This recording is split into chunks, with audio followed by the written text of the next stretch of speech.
let's talk about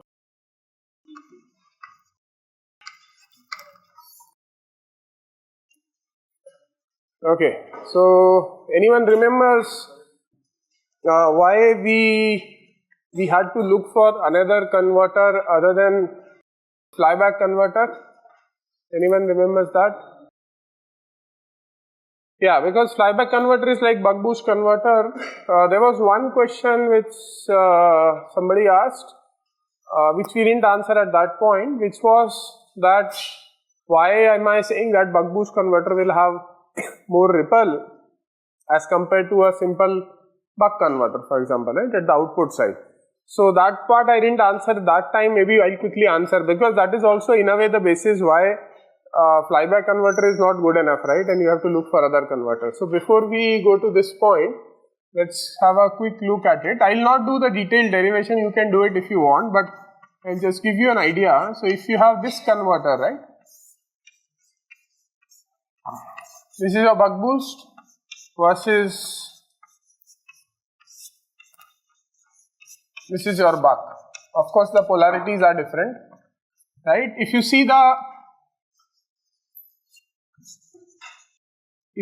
current which is coming to the combination of capacitor and resistor, right, this current, let me call it I1 in buck boost and I2 in case of a buck. So I1 waveform would be, when the switch is on, I1 would be 0 and then it will be like this. On the other hand, I2 waveform would be something like this, right? So by keeping a larger inductance value in buck converter, you can ensure that I2 has a smaller ripple, which you cannot do in buck boost. Buck boost, even if you kept the L value infinite, still the current going from here would be like a square wave, right? This slope will go away, this will become flatter, but you still would look like a square wave. So you have to have a large value of capacitance at the output so as to absorb this ripple current. And therefore, if you see qualitatively, if you want to work with same capacitance values, same inductance values, this would have smaller output voltage ripple as compared to buck boost. Is that okay? So therefore, we always say that if you just have to do buck, just do buck, don't use buck boost, right? Is that doubt okay? Yeah, in case of boost, yes, the same phenomena will happen. So on the output side, your ripple would still be substantial, but boost helps in case of input ripple. So, but buck boost doesn't help either way, because inductor is in the middle, right? So either input current, output current, both will have large ripple. In boost, at least the input ripple is small, which makes sense a lot of times. For example, if your source is solar photovoltaics, right, solar panel, then you don't want to draw large ripple from those panels. It creates certain challenges which we cannot discuss now, but you cannot do that, large ripple from a source also. So therefore, in those cases, you can use a boost converter, right, so that you have an inductor on the input side. Now, since we have talked about it and since this question has come, there are certain converters, there is a family of converters where you have inductor both at the input side as well as at the output side, right, and therefore both input ripple and output ripple are small. There are those kind of converters also, a bit more complicated, but they also exist, right, DC-DC. But we are not going to sort of go into those topologies, but you get an essence of why we always say that this has a larger output voltage ripple as compared to a buck converter. In buck boost, we are concerned with I1 ripple, right, not with the inductor ripple. So finally, we are worried about the output voltage ripple, because that is what gets applied to your load, and we are worried about, of course, the input voltage ripple, because that is what gets applied to the source, if your source is sensitive. Whatever happens inside converter is still fine, it happens within a box, right, but you are worried about the output and the input side, so that's what interacts with the other systems. Okay, any question here? Okay, then let's come back to forward converter. So we understand we need forward converter. Of course, this is just one reason why you don't use buck boost, right? In addition, you don't use buck boost because your efficiency would be poor as compared to buck. Not giving you proof now, but right, and you're generally that's the reason there's something called as forward, which is a buck derived topology instead of a buck boost derived topology, and The circuit we saw, I think, last time, but let me still draw it again.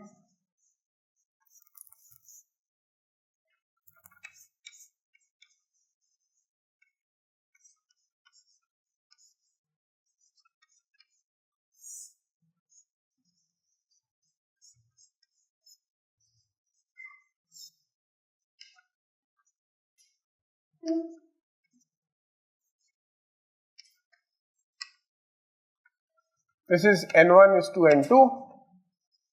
This is D1, this is D2. This is the input voltage, this is the switch. This is what we call as forward converter. How does it operate? If S is on,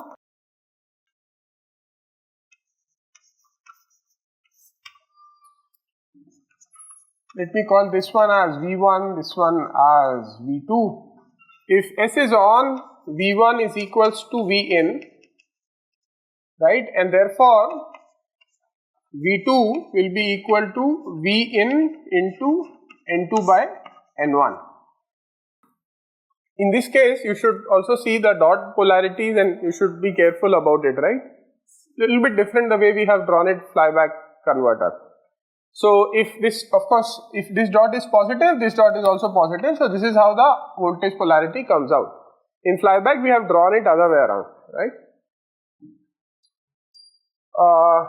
If V2 is positive, since V2 is greater than 0, which diode will conduct? D1, D2?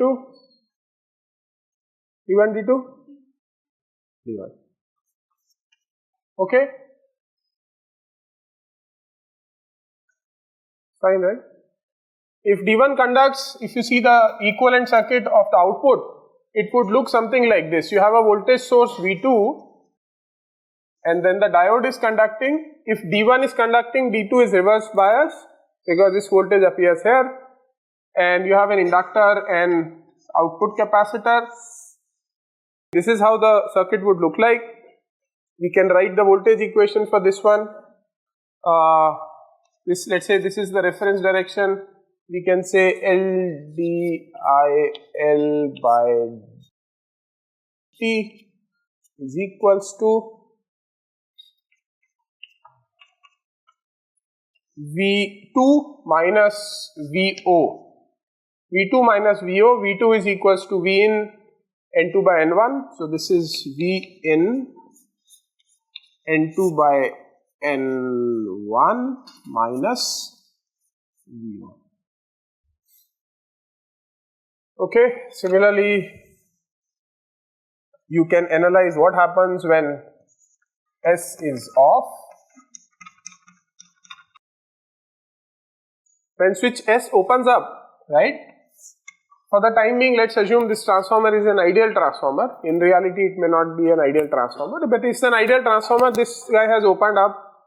You cannot define V1 from the primary side. Why? Because you would not be able to write KVL. So you are not sure what would V1 be. V1 could be anything, right? So if you want to define V1, it can only be defined from the right hand side, right? Now if you see in this structure here, D1 and D2, both options exist. Of course, current can flow through here, current can flow through here, right? Because inductor current cannot suddenly become equal to 0. Inductor current was positive, it was rising, slope was positive, so it cannot become equal to 0. So will it take D1, will it take D2? You can do it by elimination as we have been doing. Let's start considering that current flows through D1. If it starts flowing from D1, in that case the current would leave this dot, right? And this is how the current would flow, fair enough. Then current has to enter the dot. If the current enters the dot on the primary, it cannot flow through the switch, right? So D1 cannot conduct. So the only option left is this inductor current will flow through D2. So D2 conducts and VL, which is equals to L dIL by dt, becomes equals to minus of V0.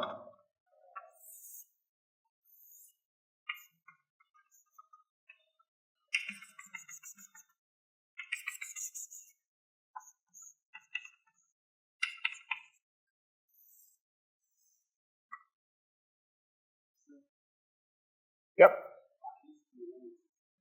Why is G1? D1 necessary means D1 is required. Okay. Good question. So his question is, why is D1 required? What if you don't have D1? What if you have just a short circuit at D1? Will anything change if you do that? Will anything change when S is on?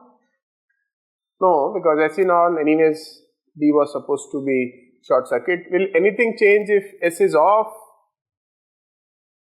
Will anything change if S is off? Anyone? Okay, how many of you think that we don't require D1? Raise your hand. At least based on the understanding you have now. Of course we require it, I mean otherwise I would not have drawn it. But based on whatever we have learned so far, how many of you think you don't require D1? Raise your hand. Okay. How many of you think D1 is required?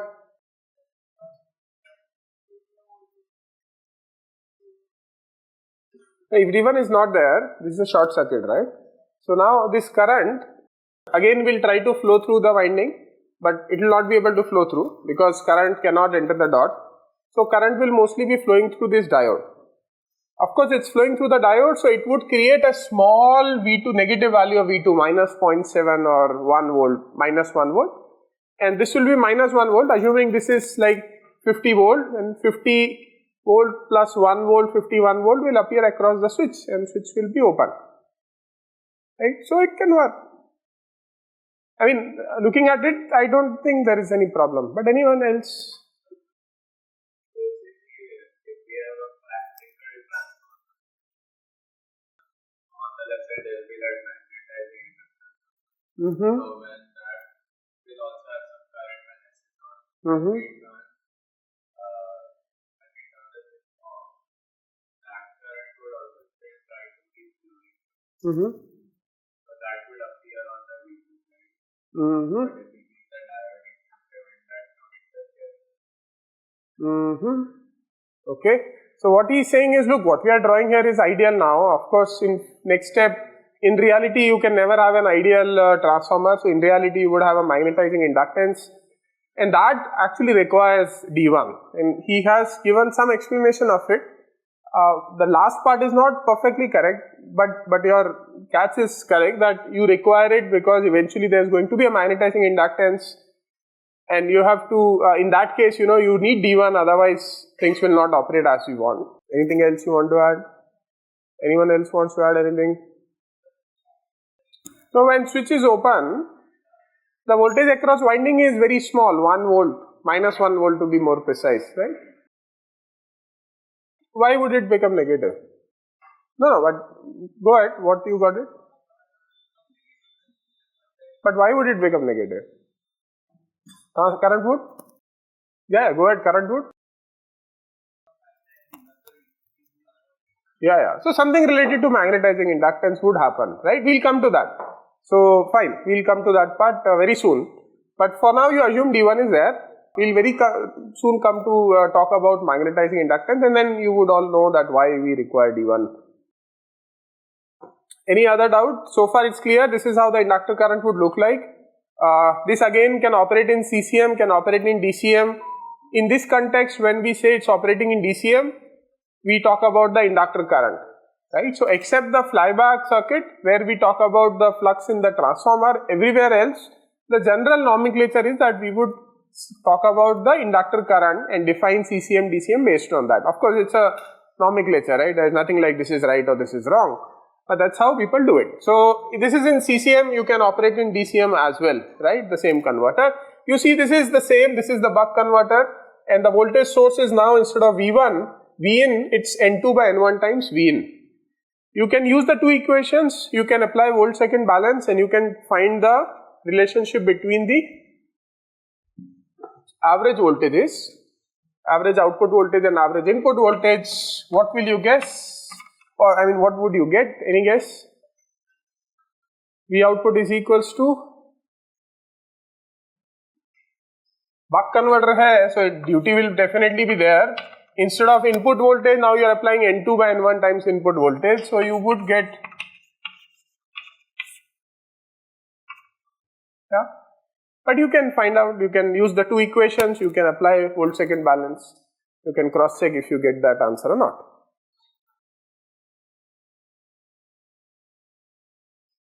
Okay. So although this is a buck derived topology, but you can use it to give, a higher output voltage as compared to the input voltage. You can choose the turns ratio N2 by N1 to be such that you get gain, you don't get attenuation, right? You get gain of 10, 20, whatever you want, right? You can get an attenuation also of 10 and 20. Although it's buck derived, does not mean that the output voltage will always be less than the input voltage, right? Because here the gain is coming because of two factors. Because of duty cycle there is an attenuation, and because of turns ratio there is a gain. So you can adjust the two things, right?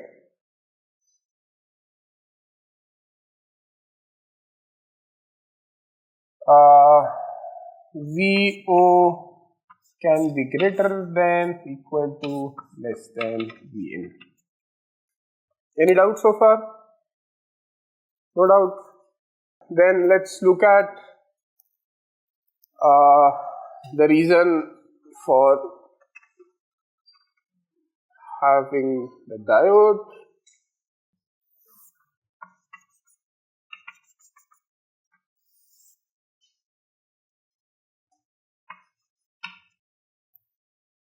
Okay, if I draw V1 voltage in this circuit, right, when switch is on it's positive, constant. When switch is off it is almost 0 because D2 is conducting, the D1 is not conducting, so there is no current here, there is no current here, so V1 would be almost 0. So this is how V1 voltage would look like. Is that fine? This is how the voltage across transformer would look like.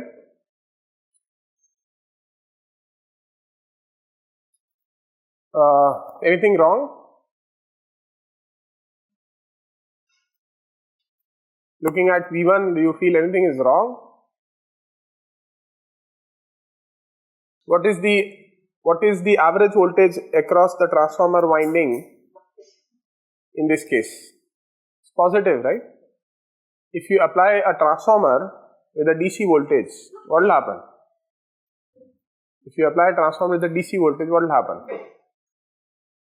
No, its flux will just keep on increasing, right? And it will start drawing more and more current. You will go towards saturation region, but your flux is increasing, so your current will increase exponentially faster, right? And the whole thing will just blow off, right? So this cannot work in practical situation. A transformer, you can never apply DC voltage. You can go back and you can check the voltage that we applied in case of a flyback across the transformer. It was not DC, it was actually AC, such that the average value was 0. It was positive for some time, negative for some time. When the switch was on, it was positive.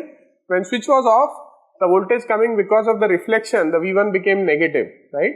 Which was fine because the average voltage has to be 0 across transformer, right? Now in this, therefore, if you actually want to implement this circuit will never work with a actual transformer, right? In circuit simulation it may work because it's some ideal transformer. In reality this circuit would never work. Is that okay? We have to figure out a way of making this voltage have some negative component so that the average is 0. In this case the V1 voltage is plus and 0. Average is positive, right? Average is not 0. So if you apply a transformer a positive average voltage, the transformer flux will just keep on rising, right? And current will also keep on rising exponentially because you remember the BH curve, na? Flux versus current, it's like this. So if this is rising linearly, if the constant DC voltage, this will rise exponentially, and sooner not later your circuit will just reach its capacity. Huge current flowing here, the switch may burn, the source may not be able to supply, something or the other will go wrong. So this circuit cannot work in practical conditions, right? Is that okay?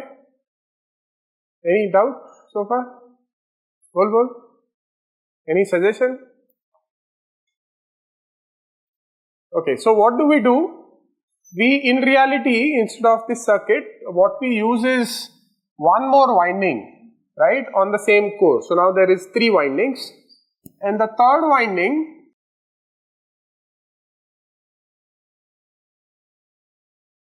that's how we put the third winding.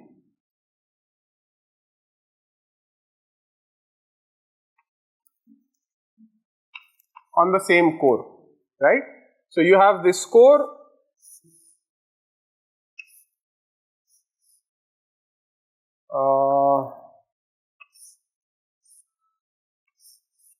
right? Let's say you have this core. So earlier you had one winding, and above that you had another winding. Now you have a third winding on it. So basically you have 3 windings on the core. Okay, how it helps is as follows. Okay, first of all, let me come back here. So one way to argue is this way, that look, V1 cannot be always positive. The other way to argue is, in reality you will have a magnetizing inductance, right? And when the switch is on, this magnetizing inductance will see a positive voltage. When switch is off, this current which is flowing like this would require a path to continue to flow. Right, so if it cannot flow through the switch, if it leaves the dot, it cannot enter the dot from here because there is a diode also. So that is also one way you see this circuit cannot really operate with a practical transformer. So one way or the other, these are all interlinked because we understand that the flux and the LM is interlinked. So they are interlinking arguments, but you can see whichever angle you think is more convincing to you. Once you have this third winding, then this is what happens. So this is the inductor IL. I am also drawing the current of ILM, which is the magnetizing inductance, this one here, LM, right? So these are 2 separate inductors. Now I will also draw LM. When S is on, ILM will increase, right? If S is off and if you don't have this winding, then this will just suddenly fall to 0. But if you have this winding, now what can happen is the current can flow in this loop, current can leave the dot here, current can enter this dot here, and this excess energy or the excess current can flow in this loop. It will provide a negative voltage and current will fall, because now if this current is flowing through here, this dot will be at negative potential, right? Because this positive will connect here, negative will connect here. So dot is at negative potential. So here also dot will be at negative potential. That means you will have a negative voltage applied across the inductor. That means inductor current will start falling. So your current will fall and come to 0 at some point of time. Right? So now in this case what happens is V1 is positive when the switch is on. When the switch is off, the voltage across V1 is reflected voltage from here, which is negative. So instead of 0 you have negative voltage, something like this, right? And this explains why you need D1, because now this voltage is negative. So you have to make sure that D1 is there to block this voltage appearing across the other rest of the circuit. So that D1 gets explained through this negative voltage. Also what explains this is that now there is a path for this current to flow through, it's not getting disconnected. The average voltage across transformer now can be 0. In this figure you don't think it is 0, but you can always make sure that define the turns ratio such that this negative part is more peakier or something. So you have a way of making the average voltage also equals to 0. So in reality you have this tertiary winding when you use a forward converter. But most of the books will not actually talk about it, not talk about this, will show you the first circuit. But we had to briefly talk about it because somebody asked the question why you need D1.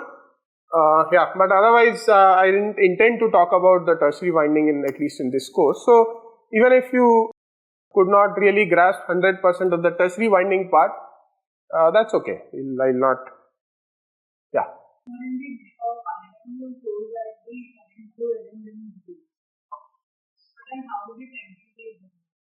How will it enter the? No, it won't enter. So this current will flow like this. So current is leaving the dot. So somewhere current should enter the dot. So it cannot enter here. So it would enter the dot here. And this entering the dot means this loop will turn on. And that defines the voltage across this. reflected voltage you can see across this, you will find a negative value. Any question? So I would say that, you can go back, you can look at this tertiary winding, try to explain it. Maybe we can add a question in the assignment. Very simple, straightforward, that considering the tertiary winding and the magnetizing inductance, just ask them to draw some waveforms, ask them to write some basic equations and so on, right? We can add a question on that. But don't worry, I don't really expect you to know this information, but of course this doesn't really, it's too difficult also, it's just a circuit analysis part. Okay, anyone wants me to explain this again? Which part? Island waveform, okay. Is this okay? Why is it negative? Okay.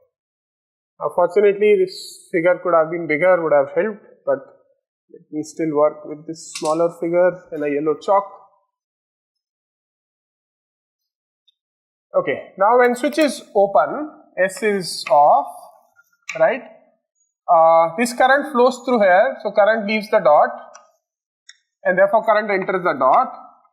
And if this is V1, this is V2, and let me call this as V3, right? And therefore V3 is equals to V1 into N1 by N3, where N3 is the turns of the tertiary winding, right? This is okay. So if current enters the dot, I can write Kirchhoff's voltage law here, and I would see that V3 plus Vin is equals to 0. That means V3 is nothing but equals to minus Vin. And therefore, V1 is nothing but equals to minus times N1, sorry, this I have done wrong, V3 is equals to V1 times N3 by N1, right. So, V1 is equals to N1 by N3 times Vin. So, you get a negative voltage V1, right? This negative voltage gets applied across the inductor. So, V equals to L di by dt, so current will fall and it will come to 0 sometime. Now, you have to adjust the turns ratio and everything so that you get current becomes 0 before the start of the next cycle, right? So, that you can adjust by how many turns you have to keep, you can keep large N3, then the reflected voltage would be very, very small. If you kept smaller N3, then the reflected voltage on V1 would be very large. Suddenly it will bring it down to 0, right? And now if V1 is negative, V2 is also negative, right? So if you don't have this diode, this will become like a dead short circuit, right?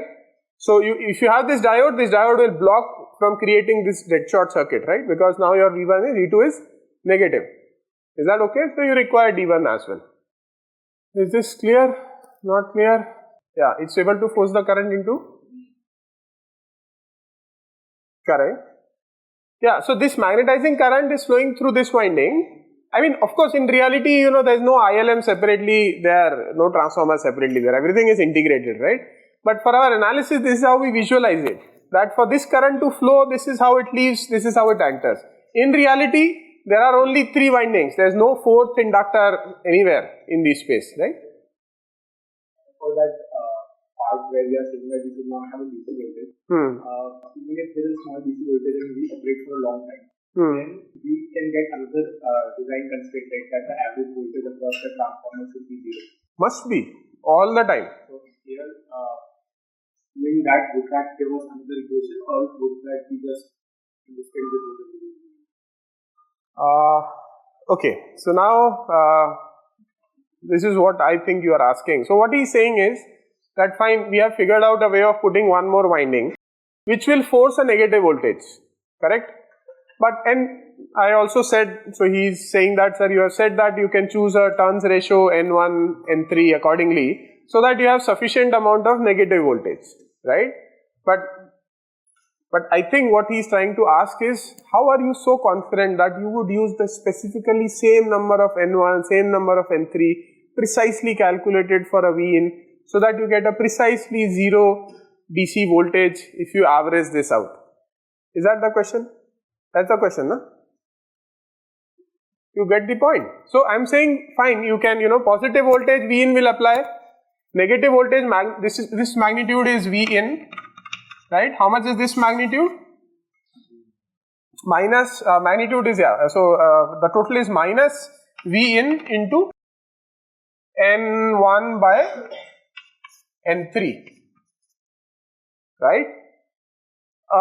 So I can choose let's say N3 to be smaller so that this peak is more, so that the duration required is small to average it out. The duration gets automatically decided by the current slope. So when the average current, the current again becomes equal to 0, this tertiary winding will stop conducting. So the duration adjusts so that the average voltage across transformer is 0. Is that okay? So even if you choose N3, let's say you have taken N3 equal to 10. If you make 9, it's not that now DC voltage will start appearing. This duration will adjust so that average voltage is still equal to 0. Same thing as we were doing in buck converter, right? If you change duty cycle or if you change the input voltage, not that the average will no longer be equal to 0.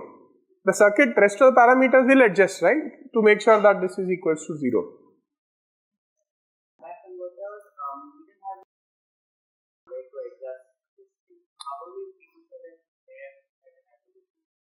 Because I don't have the waveforms here, but you go back and look at the waveform.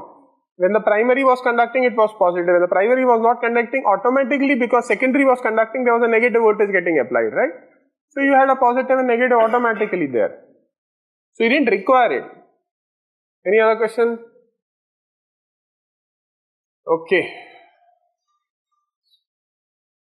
So with that, I think most likely we would not talk about more DC-DC converters.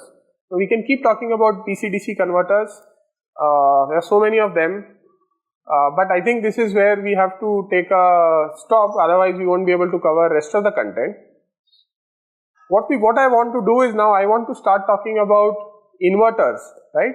Power electronics means converting one voltage into another voltage, right? So we have seen how to convert one DC value into another DC value. Now we'll talk about how to convert a DC value into an AC value, right, using an inverter. So some few next lectures we are going to talk about DC to AC. Before we do that, let's a quick revision of Fourier series we'll do before we jump into inverters. You all know what is a Fourier series, right? You all know what is a Fourier series? Why is everyone smiling? You have read in some part of some course, right? Which course? Oh, you know already. Okay. So fine, let's just quickly write it down just to use the variables that we would like to use in this course. So there may be slight variation, name variables different. Udhar X bola hoga, here I'll call maybe Y or something like that, right? So let's just write it down. So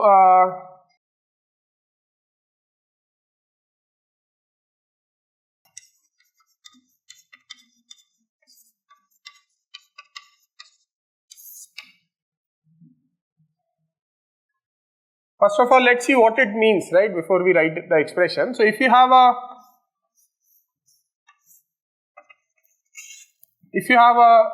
source like square wave, AC source, right, that means it's repeatedly square wave AC source. It's periodic over a period of T, capital T, right.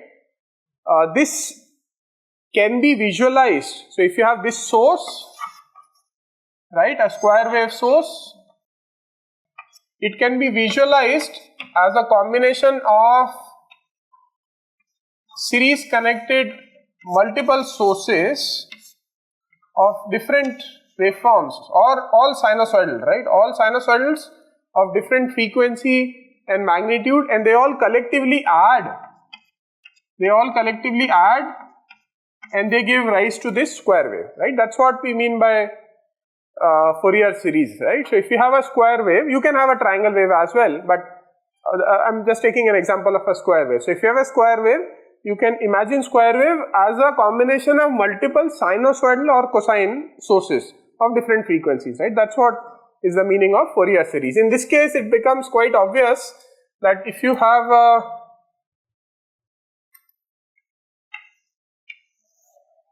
a sine voltage of the same frequency as square voltage, this is how it looks like. If you have another sine voltage of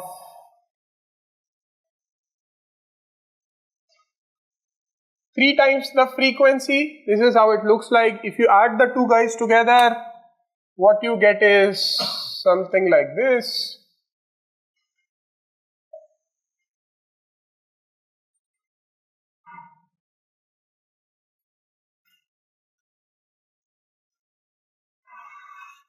Correct? This looks pretty close to square wave, still not exactly square wave. So you add another frequency term and you keep adding, and so as it will keep looking like a square wave. So if I say this is a square wave of frequency omega naught, where omega naught I will call it as a fundamental frequency.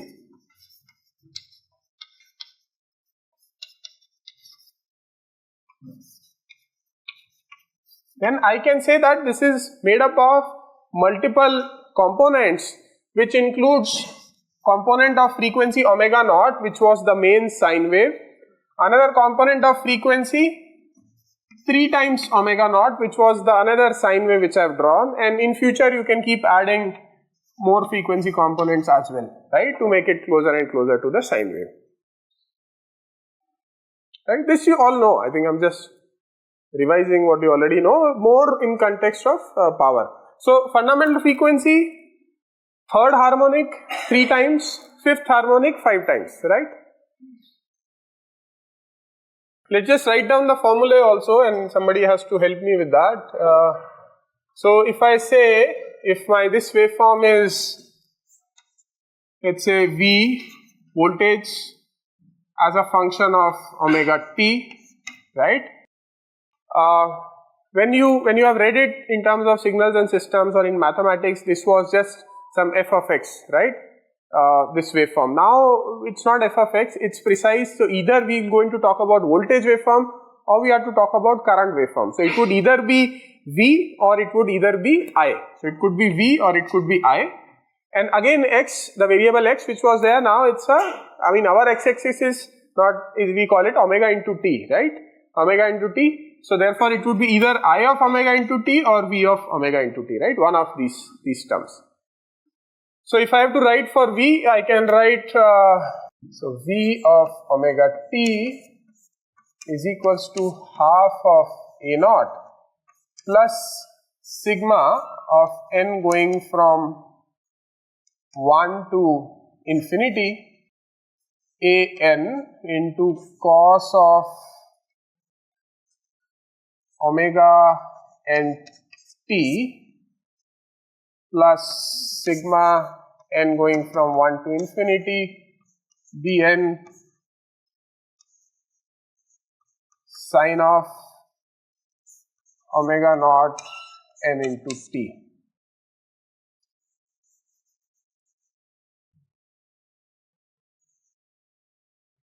Okay, so this means that this waveform we can express it as a combination of a DC source plus an AC source of fundamental frequency plus an AC source of second harmonic plus an AC source of third harmonic, fourth harmonic, fifth harmonic. So all the harmonic coefficients, of course some of them may come out to be 0 when you evaluate them. And An, how do you evaluate? An is given by, anyone recalls it, what is An equals to?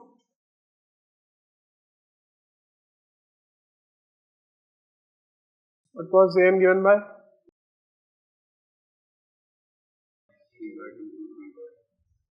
Okay, here we will talk about omega t, so we will talk about angle. Maybe make it simpler, right? About pi, minus pi to pi.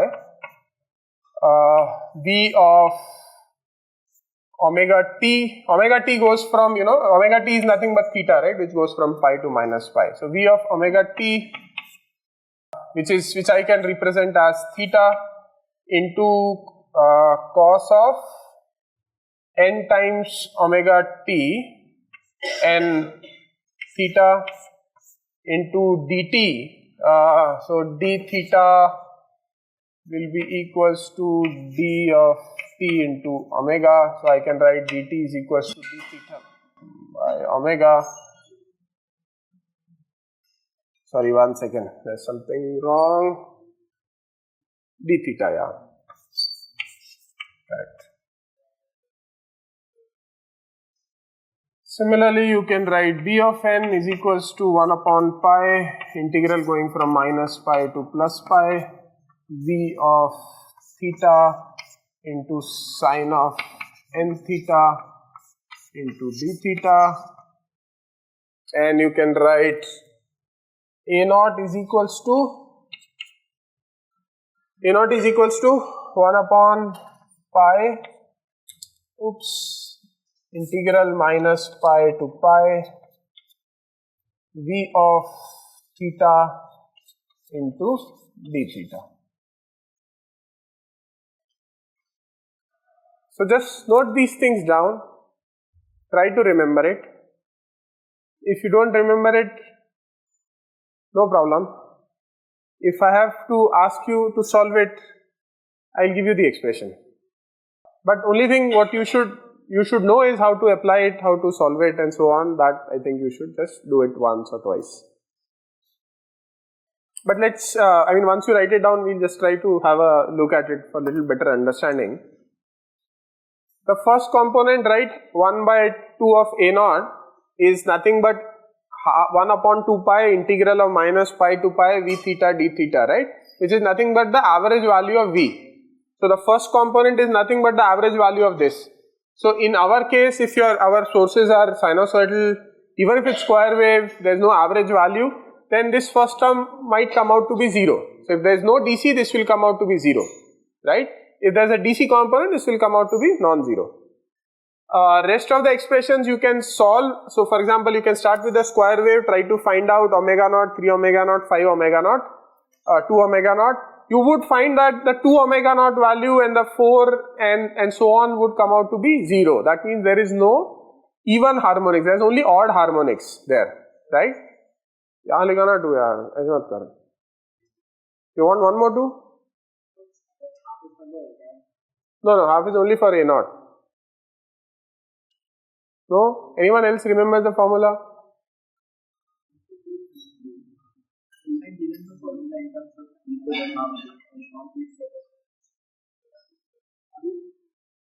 I think this is okay. Anyways, I'll check it. If it's not correct, I'll let you know. I think it should be fine. The end expression is 1 by 2 pi about to be we also write 1 by t integral of minus t by 2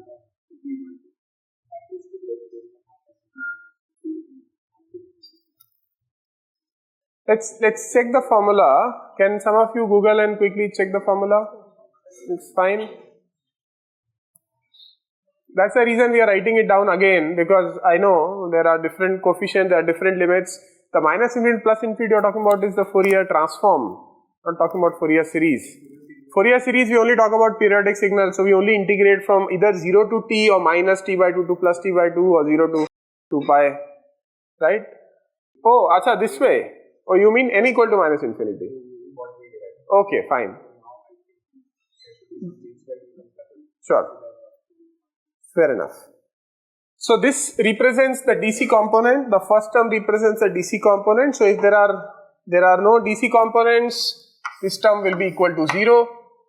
In this case, if you see, I have not added any even harmonic, because this waveform we call it as a half wave symmetric.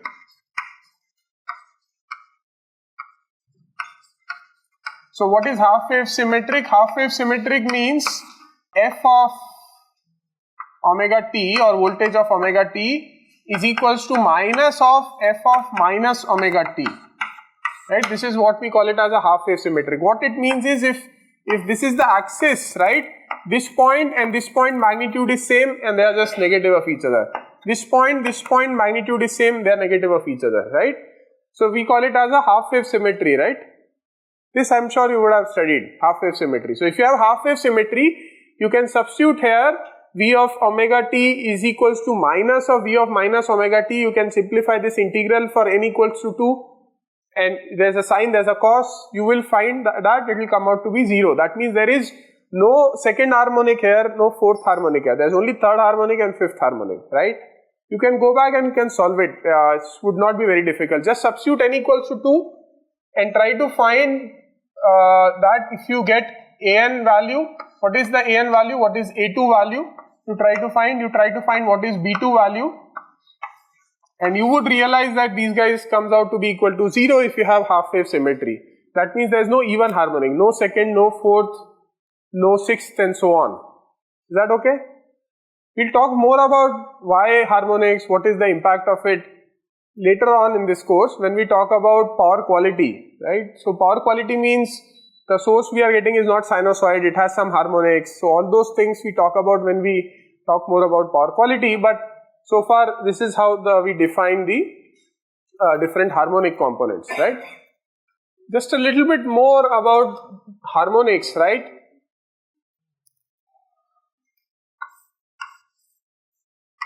So if you have this waveform, it's composed of, as we saw, sinusoidals of different frequencies, right? The RMS value of this, right, is related to the RMS value of the individual components as Vrms squared is equals to fundamental component RMS squared plus the second harmonic component. There is no second harmonic here, but as a definition this is how the total looks like, plus the third harmonic RMS squared, plus of course we should not miss out the DC component RMS squared, right, and you keep adding this thing. So the total RMS is square of the total RMS is square times addition of the squares addition of all the individual harmonic component. Again, this is something which you can easily prove using the Fourier series term. Have you done that? Have you seen this before? This first time you are seeing it? You have done it? Oh, VDC is the DC component, 1 is the fundamental component. VDC is 1 upon 2 A naught is the DC component. This is the fundamental component, this is the second harmonic component, this is the third harmonic component and so on, right? So if you square each of them, you add, you get the total RMS. We also define total harmonic distortion, which is defined as, total harmonic distortion is defined as, total harmonic distortion, this I have taught you, na? No? Okay. So we want sine wave supply, right? Sometimes you don't get sine wave supply, we are upset. So question is, how do we define how much upset you are? You define, you can say, oh, this has a fundamental component, sine wave, plus it has a 50 RMS value of the second harmonic. But you know, this may not be able to give you a uniform picture. Some other voltage may have a 60 RMS value of third harmonic. So what we define total harmonic distortion, which means how deviated the supply is from the pure sinusoidal voltage, and we define it like root of V1 RMS squared plus V2 RMS squared and so on divided by V1 RMS squared, right? So this in a way gives us the percentage value or the ratio of how many harmonics you have with respect to the fundamental component. No, so there is no V1 here. Huh? So sorry, there is no V1 here.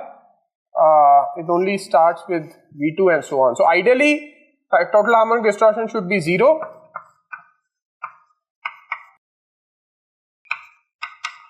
Ideally, total harmonic distortion should be equal to 0. If you take a pure sine wave, you will get THD equals to 0. So for a pure sine, total harmonic distortion, total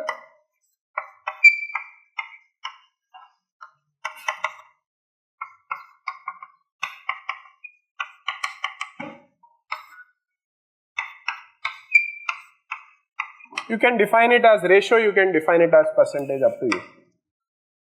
What it tells is, okay, how much of third you have, how much of fifth you have, right? Because all of those terms get added in the numerator. So this defines in a way the purity of the sine wave, or how close a waveform is to the sine wave. Yeah, THD can never be greater than 1. THD can be greater than 1, why not? You may have this thing very, very small and the others may start dominating. You can have THD more than 1, no problem. Because numerator there is no V1, na? Numerator there is no V1, V2, V3, V4, those can be higher. This could be small. You can have a fundamental square a small sign and the harmonics is huge. Theoretically it's possible. When you, I'll give you an example where you can actually see these values, right? So if you have, all of you know a UPS, right? UPS, you know, all of you know what is a UPS? UPS, you know UPS? How many of you know UPS? Raise your hand. Uninterrupted power supply. So it's like a box where you give a supply. What is the other UPS? That's okay, that's pretty close. I thought, thank God you're not talking about the UPS courier service, right? Which is, I think, stands for US Post or something like that. So UPS is like a black box, right? Which has an input supply and which gives output, which you use it in your office or home, so that if the input also gets disconnected for whatever reason, through a battery backup, you keep getting the output, right? It's like an inverter, right? So if you search for any UPS system, then they would define the current that they are drawing from the grid, right? So if this is your UPS and this is your grid and this is your load. So the current they are drawing from the grid, they would define what is the total harmonic distortion of the current that they would draw from the grid, right? And those values would be typically 5%, 10%, 15%, 20%. That means what they are claiming is that they will put it in their spec sheet. What they are claiming is, look, our UPS is so nice that it draws a current from the grid which is almost sinusoidal, as compared to, let's say, a competitor who draws a current which is really bad, but I can draw and show you how bad it looks, but how do you quantify it is using total harmonic distortion, right? So you use THD to, in a way, quantify how good sine wave it is. And in our power electronics and power system, sine wave has a lot of value, right? Because the current you are drawing from the grid, you want to be equal to sine wave. You don't want harmonic current to be drawn and so on.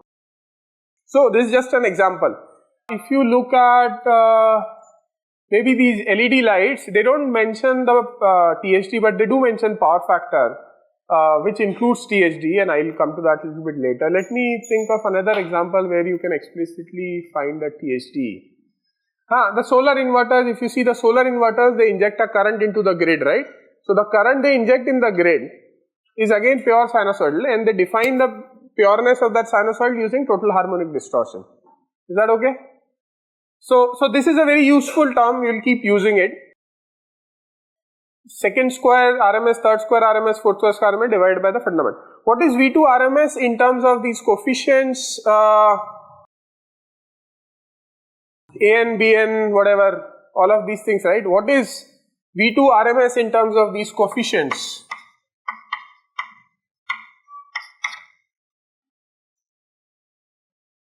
In these coefficients, what is V2 RMS? So this is the main equation, right? And these are how you derive the expression. So just look at the main equation, and now which parameters will form V2 RMS from here? So if you see, V2 means second harmonic, so n equals to 2, right?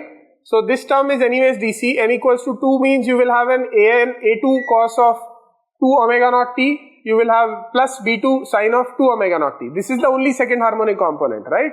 Can you find the RMS of this? A2 cos of 2 omega t plus B2 sine of 2 omega t, what will be the RMS value? You do root, mean, square, A square plus B square plus 2AB, right? A square cos square omega t plus B square sine square something plus 2 times A into B into something. You try to solve it. What will you get? What will you get? Yeah? A2 square plus B2 square by? No, I don't think so. By 2 should not come. I think it should just be A2 square plus B2 square. But you can try it. Assignment mein de de. Let them prove. Let them, write with their pen, pencil. So your V2 square is nothing but A2 square plus B2 square.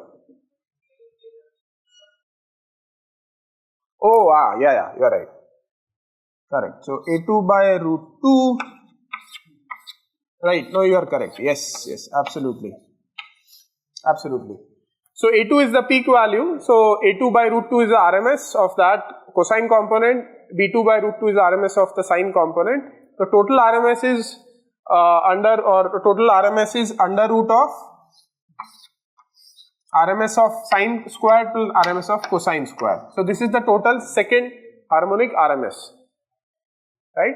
So now if I give you a square wave, you should be able to find the coefficients for the square wave using these formulas. You should be able to use these coefficients to find the harmonic RMS values. You should be able to use the harmonic RMS value to find the total harmonic distortion. And that way you should be able to quantify the waveform I give you. If I give you a square wave, sine wave, some other random waveform, you should be able to tell me what is the total harmonic distortion in that waveform. Is that okay? Good, that is a question I can then ask you. I think this is something which we can ask them in the assignment. Yeah. I think what he's saying is that, look, if you use these two relationship, right, you can substitute all of these things into this formula. So this numerator will be total RMS square minus V1 RMS square, right? You can find the total RMS square using the RMS process that we do. V1 RMS square only for the fundamental, and then you can get the THD much faster. Yeah, this waveform doesn't have any DC in general. So anyways, this would be 0. If anyways this would be 0. If it had DC, yes, you have to incorporate the DC component. This is what you mean, right? Yeah, you can do that. Okay, so any further question on Fourier series? Half-wave symmetry also I want you guys to prove. I think you have already done it as a part of some other course, but I want you to prove that if f of omega t or f of theta is minus of f of minus theta, you can just substitute that in these expressions and try to find the coefficients A2 and B2 and prove it that they come out to be equal to 0. Why is it so important that 0? Because usually when we draw the waveforms, we draw it half-wave symmetric, right? We draw sine wave is of course half-wave symmetric.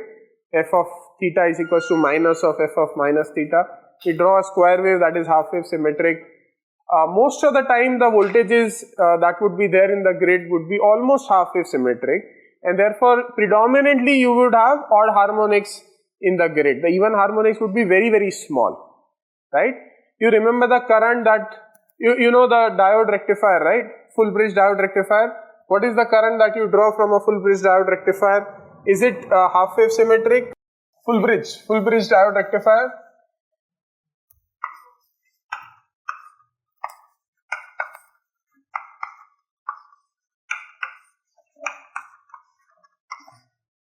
क्या लगाना है? Capacitor, inductor.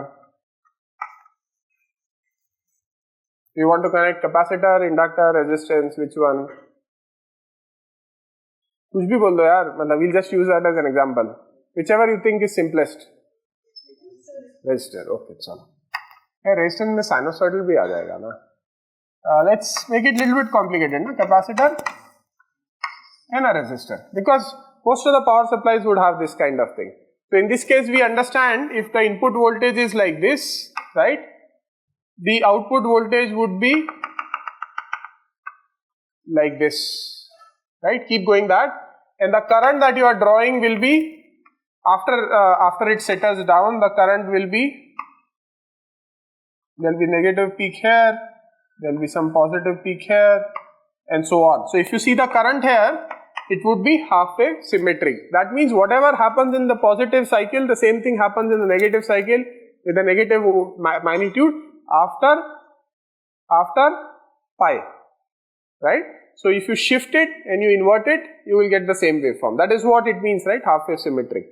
Half-wave symmetric means f of theta is equals to minus of f of minus theta. That means if you shift it by t by 2 and you invert it, you will get the same waveform. So the current that you draw here is half-wave symmetric, right? And that is the reason I am saying that most of the currents and voltages in the power network would be half-wave symmetric. Most, not always. Can you give me one example where it would not be half-wave symmetric?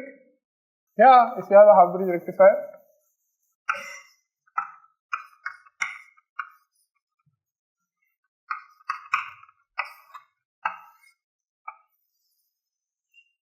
The voltage is half wave symmetric, right? What about the current? Current is not half wave symmetric. If you shift it by pi and if you invert it, you won't get the same answer. You won't get the same waveform, right? So only this half wave rectifiers don't have symmetric, half wave symmetric currents. Other than that, most of the rectifiers which you use in the network have that, and therefore most of the current that is there in the grid is half wave symmetric, and therefore we have rarely even harmonics. We always have odd harmonics in the grid, right? Is that okay? In fact, you will be surprised that even your mobile phone chargers, right, doesn't have this. It has this. And so you can imagine this is okay for theoretical, but in real life this would be used, not even like 20 watt of charger, 30 watt charger doesn't even use it. So there's very rare finding of such waveforms which is not half wave symmetric. Okay, any question? So let's stop for today at this point.